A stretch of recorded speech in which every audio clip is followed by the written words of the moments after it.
Hello, so I've just landed in the Isle of Man. So if you're anything like me, I always thought the Isle of Man was just motorbikes really. Lately apparently also a cat with no tail, but mainly motorbikes. I used to race bikes, rally cars, and always used to love watching the Isle of Man TT, but turns out there's actually quite a dairy industry here as well. So I'm over here to facilitate a group tomorrow, and we're going to be focusing on soil and nitrogen and water management and all those sorts of things. But my first impression when I landed is it's pretty dry, very dry. So it's going to be interesting. But hopefully this afternoon I'll get around the farm and we'll talk about the industry over here and have a look. Yeah, so hope you enjoy it. Oh well, I'm here on farm, Isle of Man, with Dave Cooil. So, hey Dave. How you doing? Thanks for having me this afternoon. Yeah, just in the herd of cows here, grazing away. So you're a split block? Split block, spring and autumn, yeah. Yeah. How many in each? There's about 160 spring and a 70 autumn. Very good. So due to start calving the autumns in a couple of weeks. Yeah. And yeah, really interested in the Isle of Man whole thing. I mean, you're on the board of the creamery, yeah? So you're telling me there's 28 dairy farms on the island? Yeah, currently 28. Sending about, over 20 million litres a year, so it's a fairly small sort of an industry, isn't it? Yeah. But still much bigger than what I ever envisaged was here, really. So so yeah, tell me what's it like farming on the island? Yeah, I don't know whether it's any different to farming anywhere else. We've got our challenges with strip of water for inputs, so bringing over fertiliser or any meal or anything, it's there's about 60 or 70 pound a tonne charged to import. Exporting any surplus milk and what have you, it tends to go out as cheese or butter. We don't tend to ship out liquid milk. It has been done when the spot market's really high in the UK. They have exported liquid milk, but yeah, it tends to go out as cheese or butter, and there's obviously a cost to getting that off the island as well. So yeah, we've got our challenges in that way. The strip of water does give us big benefit in disease, so foot and mouth never made it over to here. So far blue tongue, Schmallenberg haven't made it over here, or it's not been seen over here yet. So we've got our advantages to having that strip of water. We're BVD free as well, so All right. yeah, TB free actually as well. So The whole island TB the free? whole island is TB free. Yeah. That's huge, yeah. So man, that is huge, because obviously it's a massive battle for so much of the industry, the whole losing cows to TB thing. So but pasture farming is much the same. You're all into fairly conventional farming, but trying your multi-species and things like that. I am, yeah. The pasture fed is a big thing as well over here. The creamery uses pasture fed in its marketing, so every single cow on the island grazes. I think the pasture fed regulation we've got to work to is minimum of 200 days at grass, and I think the average is normally around the 200 to 220 to 225, somewhere in that region. So yeah, everybody's getting cows out to grass. We personally tried to get our cows out. We aim for the 1st of February, and then we tried to keep the spring calf cows out as late as we can into November. We've got quite a good farm for that, and where we're standing here now is a real dry run of ground across the top, and then the bottom end of the farm is a bit wetter, so hangs on a little bit better in the drier periods as well. So yeah, we've got quite a good farm for that. We're facing very south as well, so south is basically straight down the hill, so the whole farm's gently sloped into the south facing as well. Oh, it's gorgeous. I mean, the view to the ocean, and I guess that's what you imagine when you're farming on an island, but I'm sure not every farm's like that. But it's big. It's so much bigger island than I ever thought it was, in terms of the dairy industry, but yeah, just the size to get around it as well. So no, that's really interesting. You won the prestigious Lapwing award last year. I'm not sure if you're going to speak about that at all, but it's an international award. You were saying that you were largely recognised also for the for the interaction that you have with school kids, yeah? So Yeah. We do a lot of educational work. So I'm personally on the governing board of the local school where my 2 children go. Every child from the school visited here. A couple of years ago we had every single class here. I think there's like 270 kids here within a week. Showed them around the farm, showed them milking, everything. We've got a forest school set up at the bottom end of the farm where the kids walk up from the local school and they go in, learn about nature and learn in nature, which is important to kids. So I think that was a big part of it. I think a lot of it was to do with me working with the creamery as well, and then I think another good bit was about ecology. So I sort of worked towards helping dung beetles, minimising our wormer use on all the livestock, because we've got another 400 head of young stock as well with all the beef cattle and stuff. So we work towards trying to minimise our use of anthelmintics and stuff on them, trying to manage the grazing better for them to reduce our need for that type of thing. So yeah, I think that was a lot to do with it. Right. Oh no, that's really good. Flexible milking, you don't milk twice a day either? No, we don't milk twice a day. We're 3 and 2. So we milk one morning, it will be 4 AM start, 4 PM, and then 8:30 AM on the second day. And that revolves through the weekends as well, so it's basically on a 2-week cycle. Works really well. So yeah, probably not the highest yielding cows. I think we're on target for about 4,800 litres. Can't remember fat and protein off the top of my head at the minute. I'll find that out for you. Yeah, works really well for us. It's got no detrimental effect on the cows. We try to keep the cows close to the milking parlour on the short breaks, and we'll send them as far as we can on the long breaks. It's about a mile to the bottom of the farm. There's an elevation around about 100 foot, maybe a bit over 100 foot between the top and the bottom of the farm. So yeah, when we're sending them that distance, they're going there for a good long sort of 18-hour break, and we tend to find it helps with lameness. Fertility is pretty good, so we're spring calving cows, calving a 9-week block. We had an 11% barren rate this year in that 9 weeks, which is 3 weeks of sex semen and beef semen, and then beef bulls for 6 weeks. So yeah, really happy with that as well. So yeah, happy days. Yeah, certainly the lifestyle component of the flexible milking makes a big difference for you, because like there have been times where you've been short of staff and you found it makes a big difference. Huge difference. Huge difference. And not a huge impact on the production? No, not really. No, I think they'd have probably been in the mid 5,000s, but with lower fat and protein. So actual value of the milk and the solids produced would be not much different. Wouldn't be a huge difference at all. Because you get paid for solids. Yes, we're rewarded for solids, but we're not paid for solids. We're paid on litres, but rewarded for solids. Yes, exactly. So, yeah. Oh no, very good. We'll go and have a look around.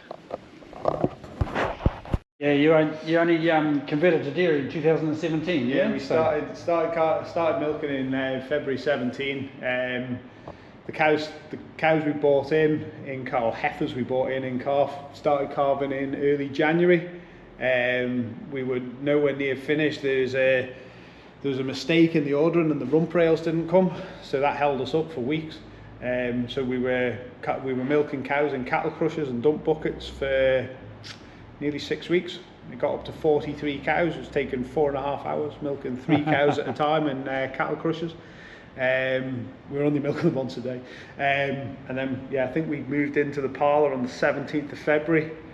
There's about 46 cows the first day we milked, I think, and I think we got them all in 2 sides, because they were all heifers and all jammed in tight.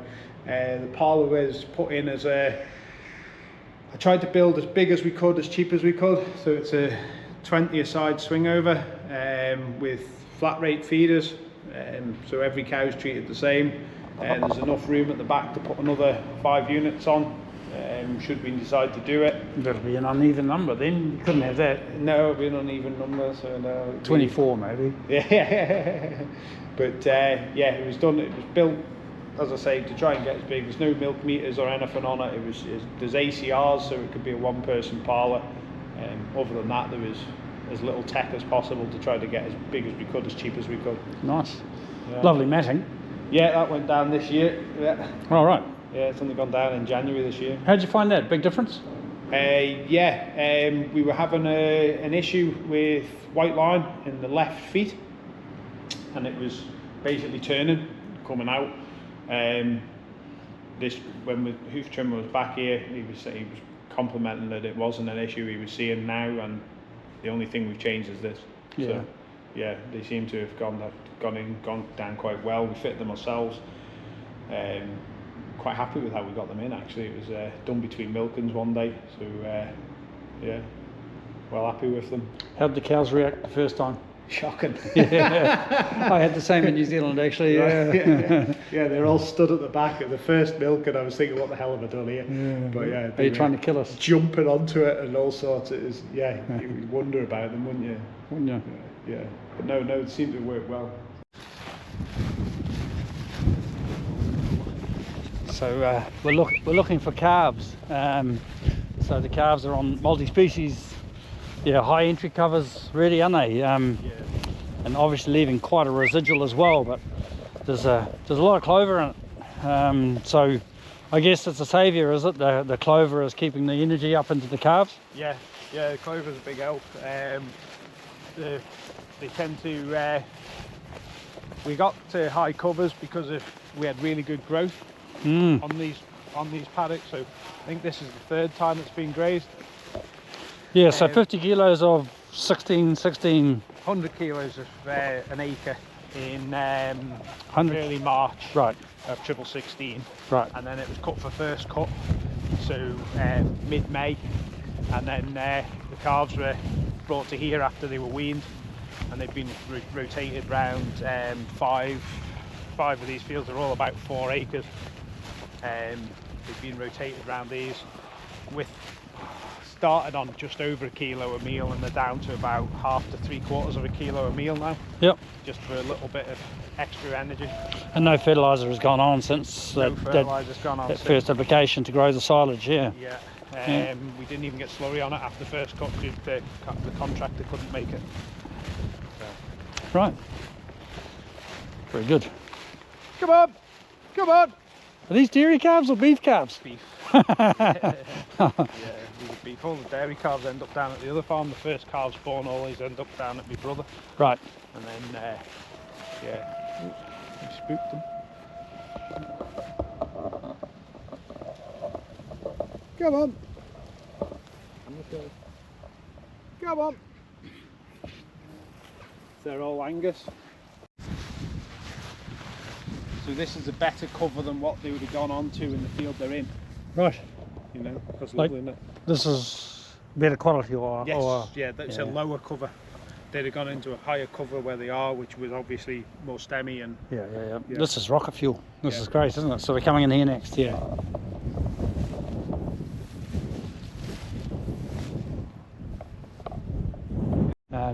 Just quite interesting. We're just talking about mixed species, herbal A's, and Dave's just showing me this paddock here, which has got quite a traditional sort of a mix. my favourite, cocksfoot in it, cardboard grass, but like legumes and herbs. And so last year half the paddock was grazed on a 24-day rotation, and the other half was left for quite a while. We skipped 3 rounds. Skipped 3 rounds, so I mean that must have been good 70, 80 days, 80 days, and then mob grazed. And it's amazing how the herbs and legumes are so much stronger on the side that was mob grazed last year. Maybe hard to see on video, but this side was on a rotation, and this side was mob grazed, and it's been treated the same this year. But it just shows you that we talk so often about herbal A's just don't get that persistency, but they really like to be grown long, don't they? And then obviously it's a lot lower utilization when you did mob graze this. Yeah. It was done for a done it as a bit of an experiment, trying to get roots down into the ground deeper by letting it go bigger. So more so looking to improve the soil. So looking for a long-term gain via having a short-term pain, maybe. So it was grazed in 4 strips. The cows were jammed onto it tight for 2 hours, and then they were taken off and put onto better grass. It had no detriment to yield in that first year, and because everything had set seed, the view was that we'd be trampling that seed into the soil, and I think if you look around, it has given us more of that legume and what have you through the top half off the field, but whether it's allowed the cocksfoot and stuff to go too strong, so maybe there's a compromise somewhere, I don't know. Well, it would be nice if you could have killed the cocksfoot, maybe. Or take it out of when we're sowing in future, not put it in, would probably be a better start, wouldn't it? But yeah, I mean, it's a hard thing now. I mean, you've got a cocksfoot plant in there, the cows are not, they're really reluctant to eat it, and then you're trying to push them to eat, and then they overgraze the good bits of the paddock, and then obviously the herbs and legumes are really palatable. They push that really hard, and you're almost weeding out the stuff that you want to keep the most, aren't you? You're hurting them by preferential grazing. Yeah, but look, it's interesting. If we pre-mowed it, we might have got a better even clean up, I don't know. Yeah, it's hard to say, but interesting that you're trying different things. I mean, you're obviously really soil focused over here, and trying to, we talked about a few things with the dung beetles and root structures and everything else, but do you feel that you need a lot of extra resilience? I mean, is the island quite subject to dry spells? The climate is changing, isn't it? We can't deny it. I don't want to go into it too much, but things are changing.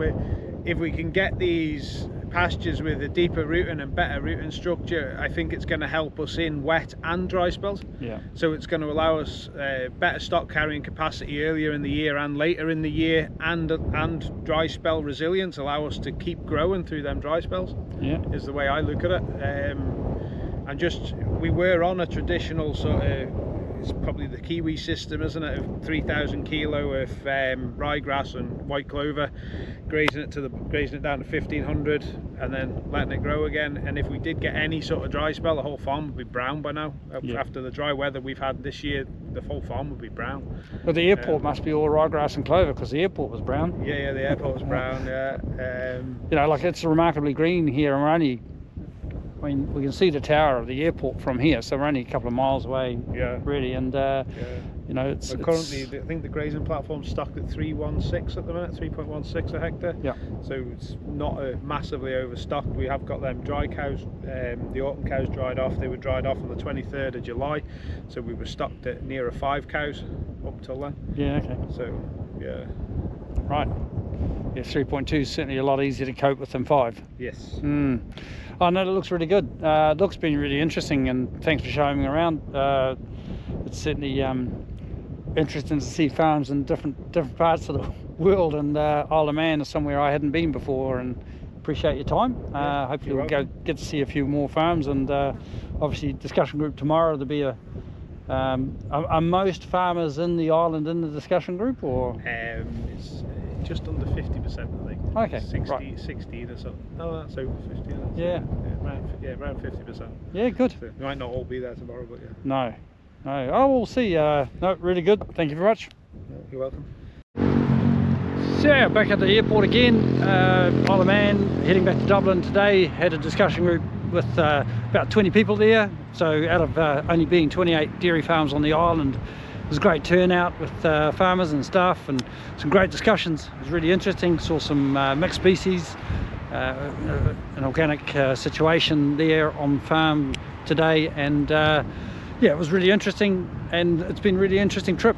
Really lucky last night. We drove quite a bit of the TT course, and for those that are into the motorbikes and have watched the Isle of Man TT on TV, geez, you just don't realise how tough that course is until you actually travel it, and realise that doing a couple of 100 miles an hour on these roads is just nuts.